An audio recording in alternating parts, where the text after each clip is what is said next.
Hello, my name is Benjamin Hart. I'm an American attorney and the Managing Director of Integrity Legal here in Bangkok, Thailand. As the title of this video suggests, we're discussing representative offices in Thailand. I've made other videos on this channel discussing this in some detail. We'll reference them in the description below.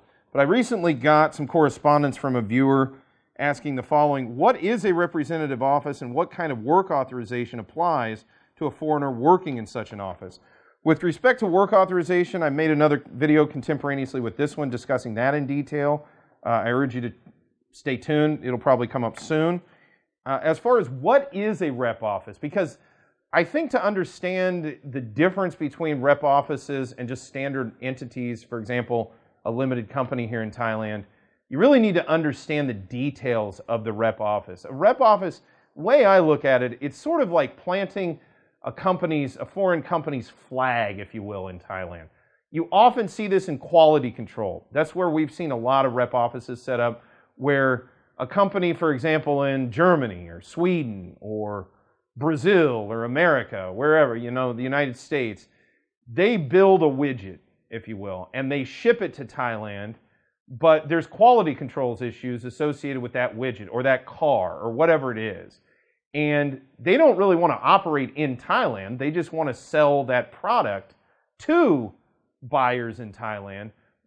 Oftentimes, we usually see this through some kind of distributorship arrangement, but that home office may have to provide ongoing services. And we usually, again, see this in quality control, where essentially they want to keep an eye perhaps on their distributor and make sure that they're not doing anything that falls outside of the quality standards of the seller, of the entity that sold it. So they set up a rep office. Now, rep offices have very limited capacity.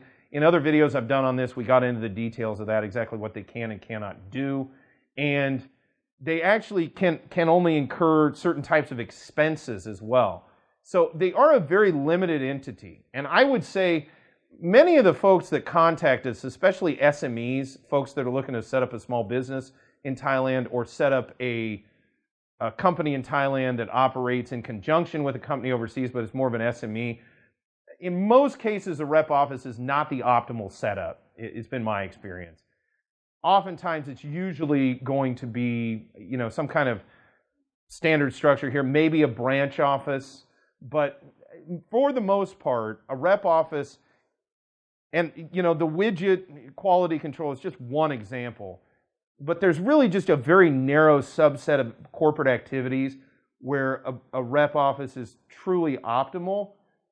Again, it's probably a good idea to assess what you're looking to do in Thailand, possibly contact a legal professional, gain some insight and guidance in the best way to not only set up an entity, which may be a rep office, and gain some further insight in how best to proceed.